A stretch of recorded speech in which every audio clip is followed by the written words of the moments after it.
I had just given birth to my first child, a lovely, healthy baby boy.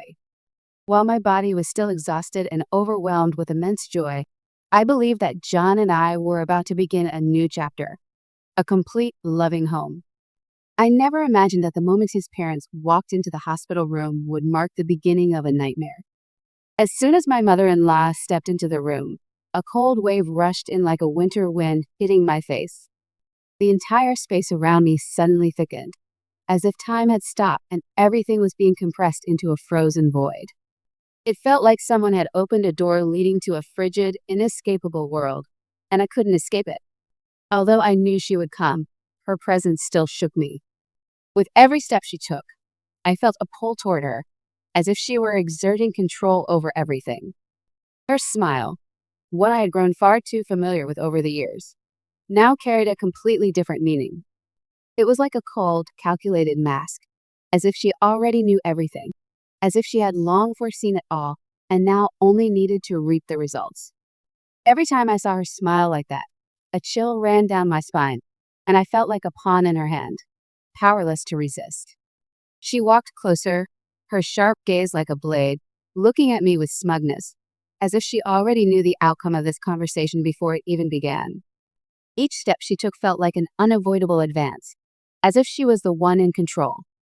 Then her voice rang out, gentle but full of authority. "In our family's tradition," she began, her lips curling slowly, each word an assertion that she was orchestrating everything. "The firstborn child will be raised and cared for by the grandparents." Her words were like a sharp, icy blade piercing straight into my heart, leaving me breathless. My chest tightened, and all the happiness and joy I had felt holding my baby vanished in that moment. This was not just a statement. It was a command, an undeniable imposition. Her words were like invisible ropes binding me tightly, draining all emotion from me, erasing every dream I had about a happy family. The room suddenly became suffocatingly silent, with only the sound of my heavy breathing weighing down my chest. But Veronica didn't stop there. She continued, her tone unchanged, still cold, as if everything had already been predetermined. She wasn't just a woman standing in front of me. She was the one who held control over every aspect of our lives. "We've already set up a room for the baby at our house," she said, each word falling from her lips like ice, a firm declaration that she wouldn't back down. That sentence struck me like a razor-sharp dagger, making it impossible to breathe. All the hopes I had for a peaceful family, all the plans John and I had made, vanished in an instant. Every dream about our future, about a small, happy family, disappeared. I turned to look at John, hoping for support, hoping for words of protection from him. But he just stood there, silent. He didn't say a word, didn't react. Only his eyes, filled with worry and helplessness, looked at me as if there was nothing he could do. He stood there like a statue, unmoving, with no comforting words. I had hoped for his protection, but now I realized I could only rely on myself. My heart shattered into pieces. Had I ever felt so alone? In that fleeting moment, I realized that even though he had been with me all these years, at this moment, I was the only one fighting for our child. And Veronica, with all her calculation and authority, would never let go so easily. That night, the room was pitch black and silent like a cramped box, where there was no room for any sound, only a suffocating stillness enveloping everything. It felt like an invisible wall was blocking all my freedom. I couldn't close my eyes, not even for a minute. My mind spun endlessly, filled with thoughts and images invading me. Every time I shut my eyes, I saw Veronica standing there, coldly smiling at me. That smile was like a haunting melody, echoing in my head nonstop, a sound I could never cleanse. How long had it been since I felt this kind of fear? This feeling, this anxiety about what was to come, was like a powerful wave pulling me into a whirlpool of confusion. That night, I knew I had to act. I couldn't let them take my son away from me. With trembling hands, I picked up the phone, my heart heavy, but I couldn't stop. I had to seek help. I couldn't face an entire family trying to take my son away from me all on my own. My fingers dialed the lawyer's number, and though my voice was unsteady, it carried an undeniable resolve. "Please help me." I need an emergency protective order. They won't stop. Those words escaped my lips, choked but firm. All night, I couldn't stop thinking about what was coming. My heart felt like it was weighed down by a boulder, but I couldn't stop. I couldn't let them win. The next morning, as the first light of dawn streamed through the window, I knew it had begun. Veronica and Harold, my father-in-law, had received the legal documents. That moment felt like an eternity. I stood in the hallway, clutching my son tightly, my eyes fixed on them as they opened the papers. Veronica showed no surprise. Her eyes were icy, as if she had been expecting this moment for a long time. She looked at the documents in her hands, her eyes widening in a mix of shock and fury. Harold, on the other hand, turned pale, as if he had just been struck in the face. His lips tightened in disbelief. They couldn't believe what they were reading. I could no longer hold back my emotions. My whole body was shaking, not out of fear, but from anger. I stepped closer, trying to remain calm, but seeing the panic in their eyes lit a fire inside me, burning away every last shred of patience. But when I turned to look at John, waiting for his support, all I saw was him standing there, frozen like a statue, offering no objection, no gesture of protection. He just stood there, holding the papers in his hands, eyes downcast, lips tightly pressed together. He didn't look at me, nor at them. He just stood in silence, and in that silence, I felt utterly abandoned. My heart shattered into pieces. Had I ever felt this alone before? His eyes, offering no resistance, no words, just gazing downward, only deepened my disappointment. In that moment, I realized I was the only one fighting for our child. There was no one here to help me, no one on my side. Not Veronica, not John. A painful lump rose in my throat. I couldn't hold it back anymore. I stepped toward him, no longer able to control my emotions. "John, what are you doing?" My voice cracked, filled with disappointment and pain. "You didn't protect me. You didn't fight for your own son." Those words hit me like a punch to the heart. The feeling was not just anger, it was the collapse of trust. I couldn't understand how he could let this happen. Why didn't he stand up to protect his own family? He stammered, his hands trembling as he handed the documents to me, as if he couldn't face me, couldn't face the truth. "You know I didn't want this, but..." I cut him off immediately, giving him no chance to justify himself. "There is no, but..." My voice was firmer than ever, like a decision carved in stone. "Either you stand with me or with them." These words weren't a threat, they were a boundary. A clear line drawn to make him understand that I could no longer live in this ambiguity. If we had come this far, there was no going back. No more retreat, no more weakness. Veronica, wasting no opportunity, glanced at me with her piercing eyes, as if she were scanning me, sizing me up, looking for a weakness to exploit. Her voice rang out, mocking and laced with sarcasm. "So you're forcing my son to betray his family?" I didn't hesitate. I replied immediately, not letting her twist the knife further. The feeling within me was like standing at a point of no return. "I am his family now." Those words escaped my lips, powerful and full of conviction. I was no longer afraid. I couldn't let anyone, not even her, strip away my right to be a mother. Veronica laughed. That laugh wasn't warm. It was full of scorn. It rang out like shattering glass in the stillness of the room, making it feel as if everything around us was collapsing. "Then you're dishonoring the ancestors of this family." She didn't look shaken, in fact. She seemed amused that I had pushed back. Her eyes gleamed with challenge, as if daring me to bow under the weight of her authority. But in that moment, I understood something important.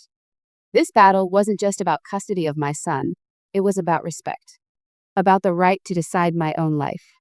And I wasn't going to let anyone, not even John's family, take that from me. In that moment, I felt there was no choice but to keep fighting. I looked directly into Veronica's eyes without a trace of fear. I wouldn't let her win, no matter how hard it got. That night, just as the first rays of sunlight streamed through the crack in the door, the air inside my house turned suffocatingly silent. The whole room felt as though an invisible hand was pressing everything down, no sound, just the echo of their footsteps on the cold tiled floor. It was a moment frozen in time, where everything seemed to stand still and time itself slowed down. Veronica and Harold stood at the door, unshaken, as if they didn't sense the heavy tension in the air. Veronica's eyes showed no emotion, cold, sharp, and calculated. She looked at me like she was assessing, evaluating, as if I were just a piece in a grand plan she had meticulously crafted. Harold stood silently beside her, lips pursed, his eyes full of unwavering resolve, as though he endorsed every one of her decisions. Veronica was the first to speak. Her voice was gentle, but it couldn't hide the authority packed into every word. "We just want to talk like family." Those words sounded like a polite greeting, but they carried a chilling undertone that couldn't be ignored. She didn't care how I felt, didn't care that things had already gone too far. She assumed I would listen, that I would accept every demand she made, because in her mind, I was merely a piece in her plan. I stood there, unmoving, eyes fixed on them. My heart tightened with every beat, like I was standing at the edge of a storm about to erupt. Every word she spoke cut deep into me. My in-laws weren't here to make peace. They were here to impose, to seize control, to make me feel like I had no say in anything. As if I were an outsider with no right to stand up for my own family. Not just my family, my son.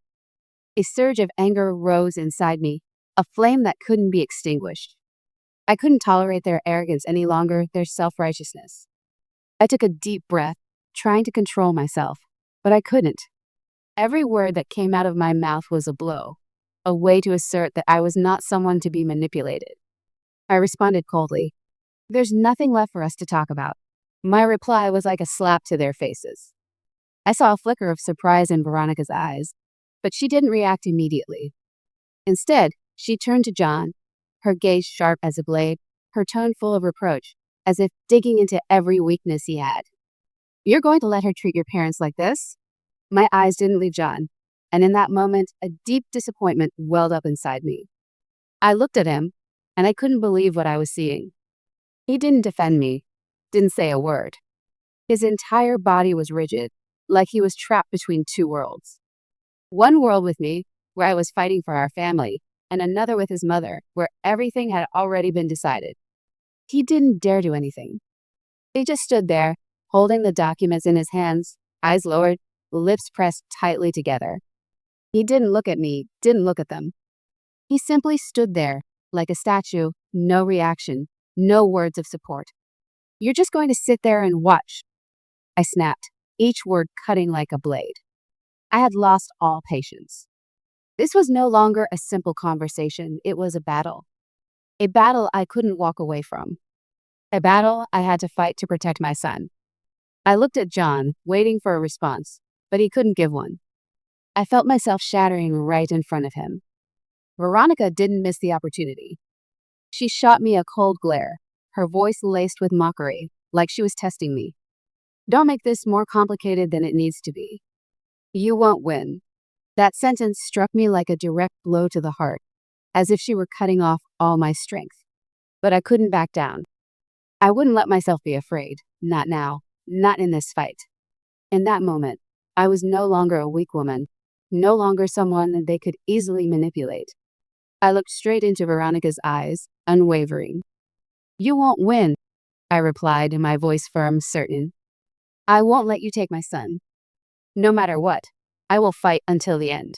John stood between us, his eyes full of conflict, but he still said nothing. He stood still, as if caught between two worlds.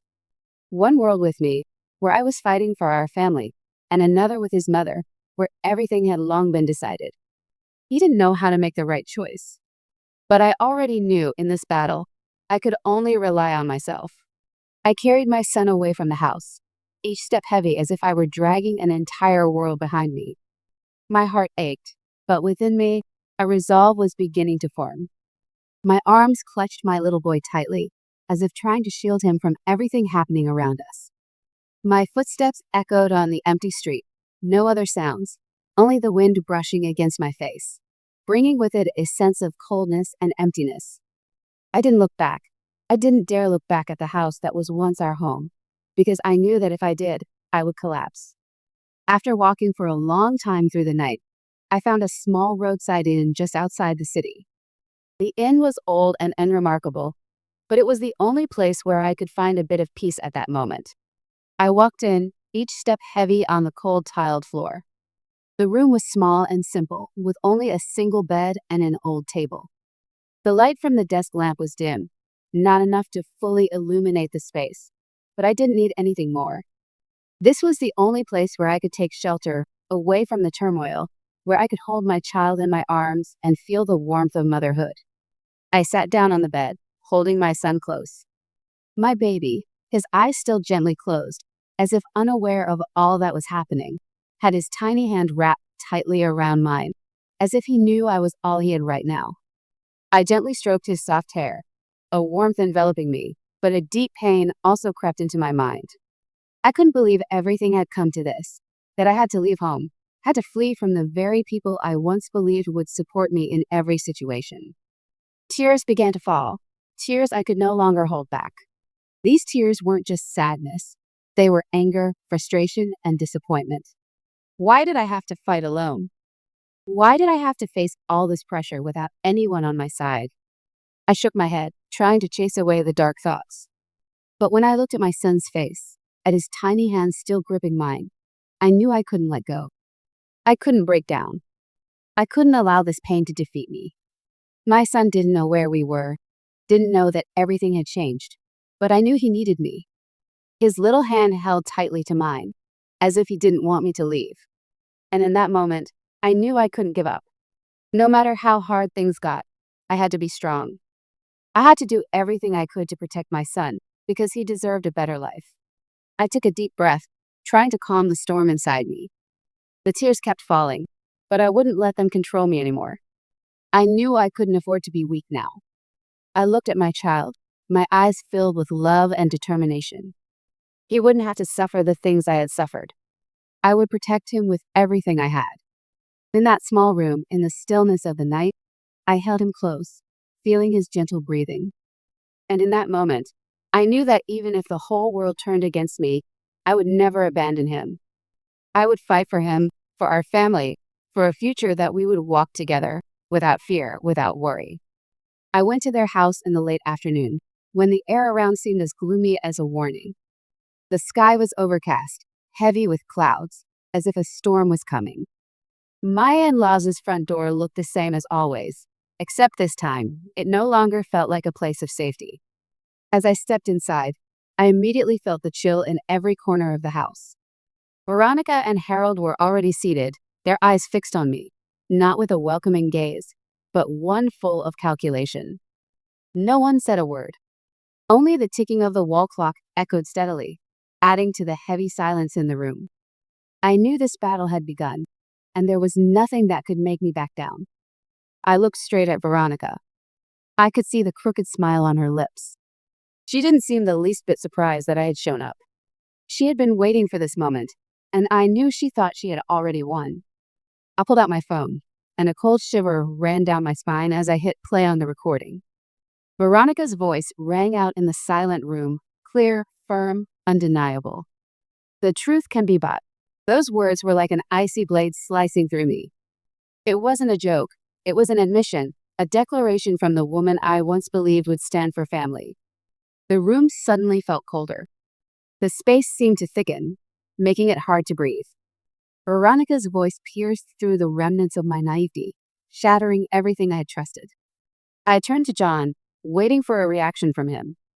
But he just stood there, his face pale, his hands clenched tightly, but he didn't dare speak. He didn't react.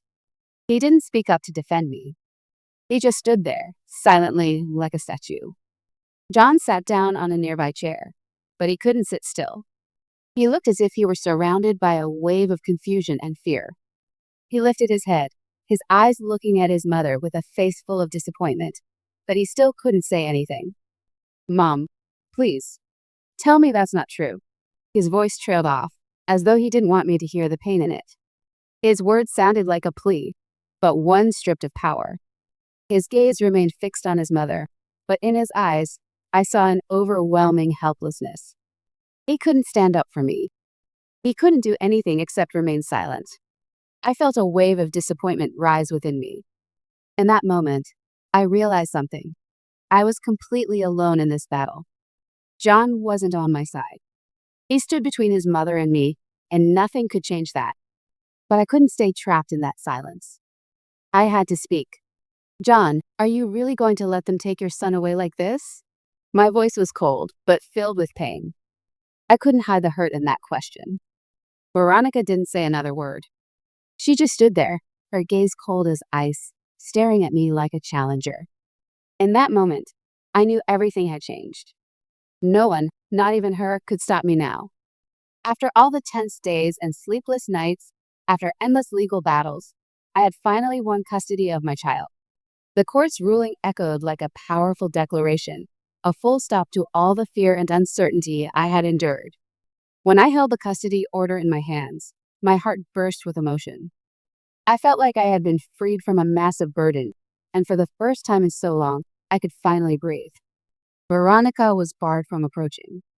She could no longer come near my son.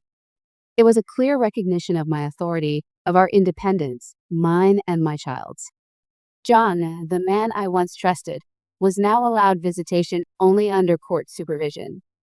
He no longer had any say over our child's life. That feeling, though triumphant, still weighed heavy on me. That day, when I received the final judgment, it was as if time stood still. The entire space froze. All surrounding sounds faded. Veronica, once full of strength and control, now had no choice but to accept defeat. She and Harold could only watch. Her pride, once towering, now withdrew like a silent ghost. John, standing in the shadow of decisions he never dared to make, came toward me. His eyes were filled with regret, but also with helplessness, as though he knew nothing could be undone. He bowed his head, hands clenched tight, as if searching for an apology strong enough to rewrite everything. "Please forgive me," he said, his voice choking, struggling to push out words too heavy to speak. "I was wrong. I should never have let things go this far." I looked at him, my heart aching so much I couldn't put it into words. Not because I didn't want to forgive him, but because I realized the love I had for him was no longer strong enough to cover the wounds he left behind. He was no longer someone I could trust. No matter how sincere his apology was, it couldn't undo what had happened. He didn't stand by me when I needed him most. And now, after I had fought so fiercely, those words of regret were just echoes in the void, unable to erase the pain. "You weren't there for me when I needed you most," I said. My voice was soft, but resolute. I was no longer the submissive woman he used to know. "That door is closed forever, John." I couldn't continue with him in this pain. And I didn't want to. I had grown strong enough to let go. He stayed silent, not saying another word.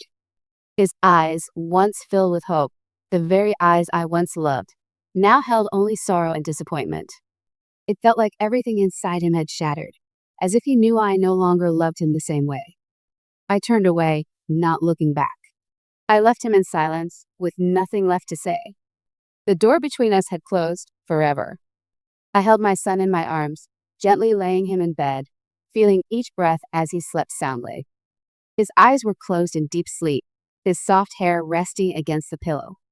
As I looked at him, a sense of peace washed over me. All the pain, all the exhausting battles seemed to dissolve in that moment. My son, the child I fought so hard to protect, was now safe in my arms at peace. That was the moment I truly felt freedom, not just from legal constraints, but from fear, from the relationships that once dragged me down. I no longer had to worry about endless fights. I no longer had to fear those who tried to take him from me. As I held my son in my arms, the sweet feeling of motherhood overflowed within me, and for the first time after everything, I felt truly free. Silent tears of happiness fell down my cheeks, but this time, they were not tears of pain, they were tears of peace. I had kept my son. And more importantly, I had kept myself.